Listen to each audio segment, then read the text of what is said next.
Thank you. I'm pleased to introduce Dr. Tim Bradley.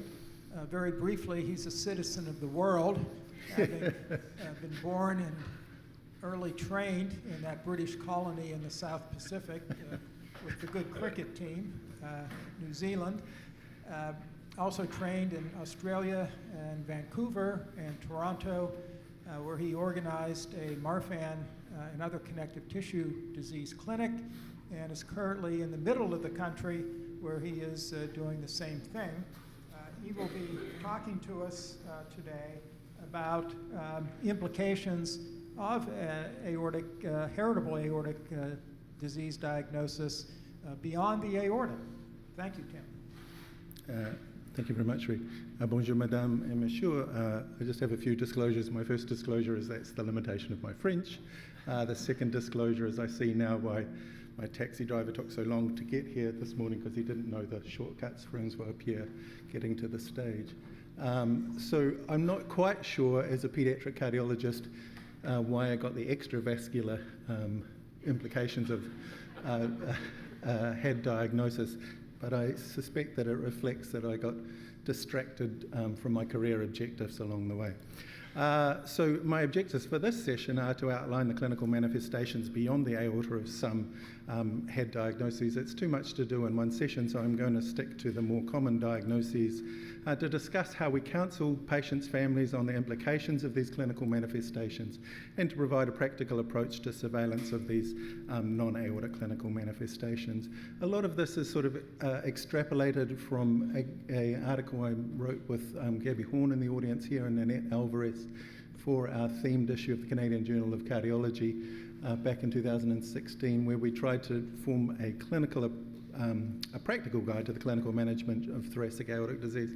And we did attempt to focus on some of the non-vascular complications in that, but as I did this talk, I realized that there's so much more that we do in the clinical sort of perspective. I think in each center, these aortic clinics really grow out of people with specific sort of interests in aortic disease, and it can come from a variety of different disciplines. So from a counselling and surveillance perspective, from an aortic perspective, I really find now it is based on personalised decision making tailored to each individual. So when we see an aortic patient, we consider what the disease process is and the underlying genetic mutation. We determine severity initially by the aortic root size and the extent of aortic involvement, the aortic growth, and base our clinical management on family history, if there is any. But how do we counsel patients' families and determine surveillance for the non-aortic clinical manifestations of HAD, which is what I've been tasked with this morning? From aortic surveillance, it's straightforward. We can do an echo 6 monthly to 3 yearly according to severity, and we can plot out the aortic root diameter and their Z-score more so in the pediatric age group versus their age. We can use MRI and CT, as Francois Pierre so eloquently shown us, to do confirmation of these diagnoses, and for patients with more widespread vascular involvement, do whole body angiography and see the classic sort of arterial tortuosity, mainly of the vertebral and internal carotid arteries, and sometimes more so with the aortic root as well. But for Marfan syndrome, what are the non-aortic manifestations? How do we counsel these patients and families, and how do we approach their surveillance? It's really based on setting up these multidisciplinary clinics and the importance of networking with our clinical geneticists, our ophthalmologists, our respiratory team, and our thoracic surgeons, orthopedic surgeons, orthoticists, physios, anesthesia and pain clinic, dentistry, radiology and the echo lab, our obstetricians and special pregnancy clinics, and then our GPs, pediatricians, internists. So really it reflects everybody in the hospital, everybody involved in healthcare, and really our patient and family are in the middle here with our multidisciplinary clinics with the nurses and doctors feeding into referral basis with all of these other disciplines. We heard about Marfan syndrome, which is now, with the new criteria, mainly focused on family history, aortic involvement, ectopia lentis, the genetic mutations, and all of these other non-aortic manifestations have been relegated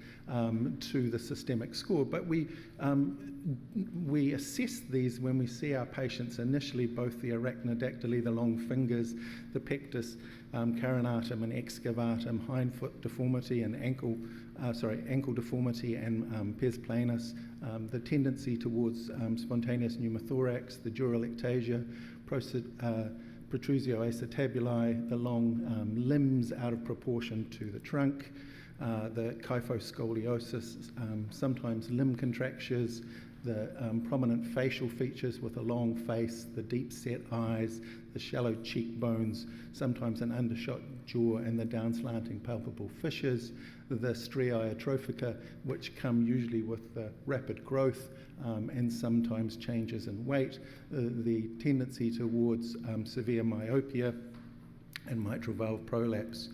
So from a Marfan's point of view, the non-aortic manifestations are mainly mitral valve prolapse, which can be reported in older studies up to sort of 50 to 80%, but in more recent studies a little bit less common. It's usually bileaflet mitral valve prolapse. The vascular aneurysms beyond the aorta are described in Marfan syndrome but appear to be rare. Dislocated lenses occur in about 60% of patients with Marfan syndrome, usually presenting less than 20 years, but can occur at any age.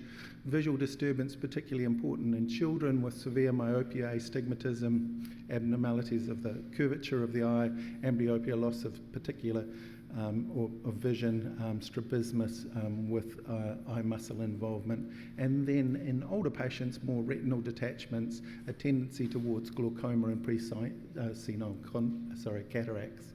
From a musculoskeletal point of view, the long bones create the arachnodactyly, the dolichostenomelia and the dolichocephaly are the very long facial features, the chest deformity with pectus excavatum, carinatum, or sometimes they just can have a very long, thin chest, and sometimes they can have a mixture. Spine deformity can be kyphosis, scoliosis, or a combination, and a tendency towards spondylolisthesis or slip discs.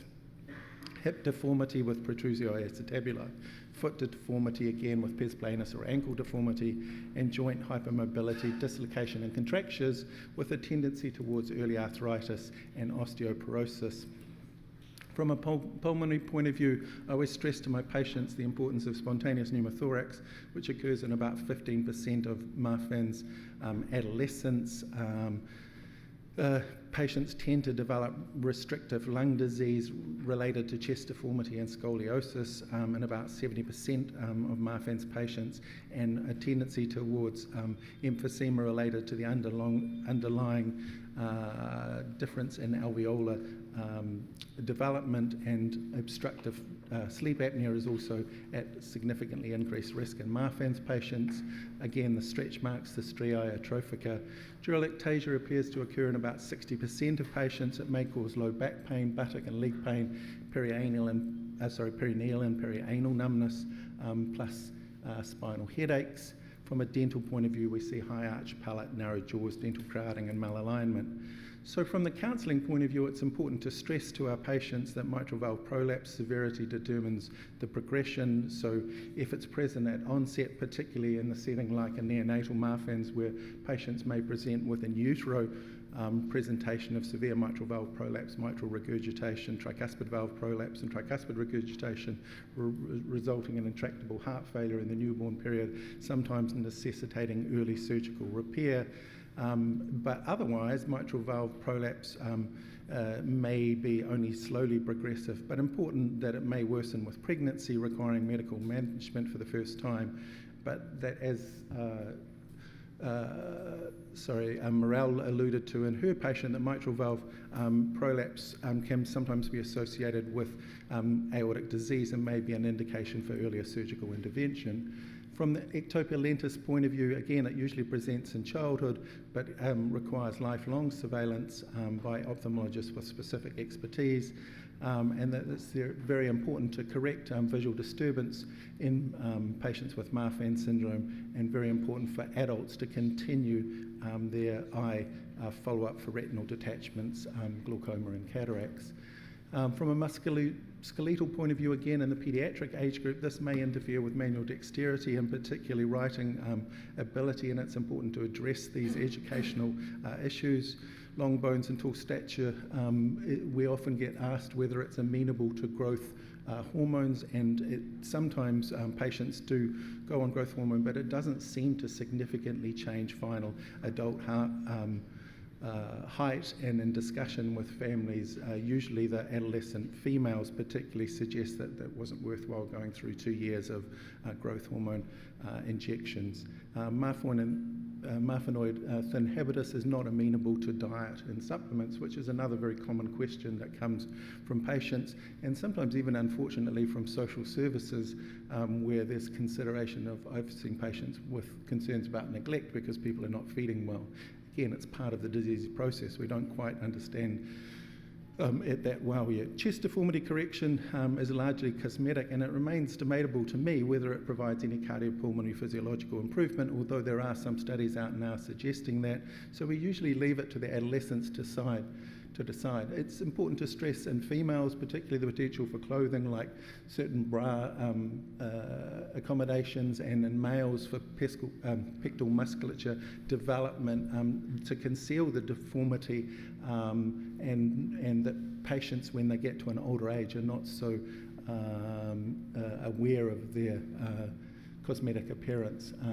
Plus, the risk of surgical complications. I've seen a number of patients that have had major complications related to pectus repair in the setting of Marfan and connective tissue, and our cardiac surgical colleagues often suggest that it makes it more difficult to get into the chest if later cardiac surgery is required. Spine, hip and foot deformity require orthopaedic assessment and management, of course, and hypermobility joint dislocations or contractures may require specific activity restrictions, but again, I think it's always very important for us to stress the importance of maintaining appropriate exercise to maintain cardiopulmonary fitness if in case of further cardiac surgery be needed, and to avoid early arthritis and osteoporosis. From a pulmonary point of view, again, it's very important to stress the potential for spontaneous pneumothorax in adolescents, and I tell my patients that they sometimes have to educate their physicians and caring for them that when they present to emergency and chest pain and they've been monitored for a long period with normal aortic root size, that they need a chest x-ray rather than waiting for 3 hours to have a CT of their aorta, when they could have their pneumothorax tapped and get pain relief quickly. From a skin side of things, stretch marks are mainly cosmetic, but some patients appear to have abnormal wound healing. From a dural ectasia point of view, it again only causes back pain, buttock and leg pain or numbness in adults, and requires orthopaedic and neurosurgical assessment and management, but does have implications for epidural anesthesia, which is particularly important in our connective tissue patients that may require this going through pregnancy, and they sometimes require higher doses of epidural anesthetics. Spinal headaches I've seen in young adolescents, which can be particularly debilitating, and they may need to lie flat for up to 2 or 3 days, and sometimes even may need a blood patch as an intervention to manage this. They can sometimes get benign postural hypertension associated with that as well.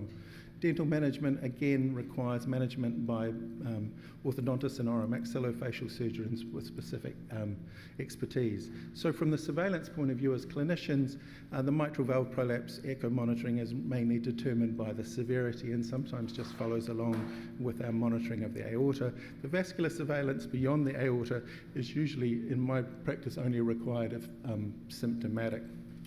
From an eye point of view, very important in Marfan syndrome to get this at diagnosis and to stress to our patients that it's required on at least an annual basis and follow-up. From a musculoskeletal point of view, it's pretty straightforward in a pediatric clinic to monitor for orthopedic, for spine, hip and foot deformity, and I just observed children's spines, usually with them bent forward to see what the degree of curvature is, and then refer them on once I develop concern. The hip and foot, same with foot deformity, and the hip is usually if they're symptomatic. Thoracic surgical referral, as I suggested, I usually refer them for an opinion on pectus repair only on patient request and wouldn't routinely do it. From a pulmonary point of view, I think thoracic surgical referral, of course, is required for spontaneous pneumothorax, and important that we do early referrals in adults for obstructive sleep apnea assessment and management if patients are symptomatic. From the CNS point of view, orthopaedic and neurosurgical referral for dural ectasia, and from a dental point of view, important to get early orthodontic and mixed facial surgery. We've heard about Loeys-Dietz syndrome and the classic sort of triad that differentiated it from Marfan syndrome with arterial tortuosity and aneurysms, the hypotelerism or the craniofacial involvement, and the bifid uvular and cleft palate. LDS can have pectus and scoliosis, arachnodactyly and dural ectasia like Marfan syndrome, but also has craniosynostosis or premature fusion of the skull sutures, a tendency towards cervical spine instability, and Chiari malformations where the brain sits lower in the foramen magnum, sometimes predisposing people to increased intracranial pressure, particularly after injury. From a in the newborn period, we see clubfoot or talipes equinovarus. In severe patients, we see overlap with the skin presentation of Ehlers-Danlos type 4 with velvety and translucent skin, easy bruising and atrophic scars. Don't see ectopulentus, although I think it was described in one case, but it may have been a patient that had both a TGF-BR1 or 2 mutation and a fibrillin mutation. The long limbs doesn't seem to be as prevalent, and the pneumothoraces in Loeys-Dietz syndrome as in Marfan syndrome. You've heard talk of other types of Loeys-Dietz syndrome or TGF-beta related pathogenesis with mutations in SMAD3 having a tendency towards osteoarthritis, but this now seems to be present across the board in these connective tissue disorders, the TGF-beta 2 mutations with a milder phenotype, and TGF-beta 3 now in SMAD2 and SMAD4. And so from the Loeys-Dietz type of conditions, from a cardiovascular point of view, there does seem to be a slightly increased risk of congenital heart disease, ASD, PDAs, patent ductus arteriosus, bicuspid aortic valves, but I'm still not sure that that's not just an ascertainment bias and increase than the general population. Vascular tortuosity and aneurysms beyond the aorta are, of course, described much more commonly, particularly in association with the more severe craniofacial involvement. The craniofacial involvement, again, with the hypotelerism and the blue sclera that Gabby showed us in her patient, the cleft palate and bifid uvula, which she demonstrated so nicely, and the early fusion of cranial sutures, craniosynostosis. We see cervical spine instability, the club feet again, the long bones, and the hypermobility, dislocations and contractures. Again, spontaneous pneumothorax is less common. There's still potential for increased restrictive lung disease and obstructive sleep apnea. The tendency for more skin involvement, the dural ectasia and the Chiari malformations. But the other thing that sets Loeys-Dietz aside is this increased tendency towards allergy, food intolerances, allergies like eczema, allergic rhinitis, asthma, tendency towards eosinophilic esophagitis, gastrointestinal motility issues, and inflammatory bowel disease, From a counselling point of view, it's important to talk to people about the increased risk of cardiovascular involvement and the more frequent childhood presentation, which can even involve aortic dissection in the first few months of life, and that this extra aortic vascular involvement is more amenable to surgical intervention than in Ehlers-Danlos, vascular Ehlers-Danlos, that cleft palate and craniosynostosis are managed as per severity. The cervical spine instability is very important to pick up before patients go for general anaesthetic and have neck hyperextension, because it can result in paralysis. The club foot, chest, spine, hip and foot deformity are of course managed as per severity, and that from the hypermobility, joint dislocations, contractions, again they may require activity restriction, but important to stress the importance of exercise. Pulmonary complications seem less common. Skin, you're going to have potential for poor wound healing. In the CNS, the dural ectasia and Chiari malformations are managed symptomatically, and it's important to refer these patients for food intolerance and allergy issues early, and stress to them the long-term risk of inflammatory bowel disease. So from a cardiovascular point of view, the surveillance of the aorta with MRI or CT is required at presentation, as Francois Pierre told us, and then in pediatric age group can be up to 1 to 3 yearly according to initial findings and severity. The craniofacial is managed by and craniosynostosis is managed by cleft clinics and neurosurgeons. The musculoskeletal is requiring orthopedic referral. The pulmonary, thoracic, surgical or respiratory referral if needed. From a CNS point of view, orthopedic or neurosurgical referral if needed, and then again stressing the importance of referral to an allergist and a gastroenterologist in the pediatric age group particularly. I'm not going to go a lot into familial thoracic aortic aneurysm, but as Diana told us at the beginning, ACTA 2 can be associated with aortic aneurysms, bicuspid aortic valve, patent ductus arteriosus, cerebrovascular disease, and coronary artery disease. Mutations in myosin heavy chain disease, myosin heavy chain 11 may be associated with increased aortic stiffness, and myosin light chain myosin light chain kinase has a tendency towards early dissection. For vascular Ehlers-Danlos, it's not common in the pediatric age group and tends to involve more mid-sized arteries. We see arterial tortuosity syndrome very rarely, which also involves pulmonary artery involvement here, shown nicely with the CT. Sprinson-Goldberg syndrome was previously described as not having so much aortic involvement, but Bart and Howell and their group managed to show that it also is a TGF-beta mediated disease. In Turner syndrome, there seems to be significantly increased risk of aortopathy in association, mainly with bicuspid aortic valve coarctation and hypertension. So there are management guidelines in the literature in 2014 for Loeys-Dietz syndrome. There's some nice guidelines for management of Turner syndrome now from 2017 in the European Journal of Endocrinology, and more recently Diana and collaborators have produced ACTA 2 guidelines, particularly for the arginine 179 alteration with the major smooth muscle dysfunction syndrome. So in summary, I hope I've shown you that assessment, counselling and surveillance of the non-aortic manifestations of a HAD diagnosis needs to be based on personalised decision making tailored to each individual patient, and that comprehensive care for patients with HAD is best achieved through multidisciplinary clinics of healthcare professionals with specific expertise in managing these conditions. Thank you very much for your attention.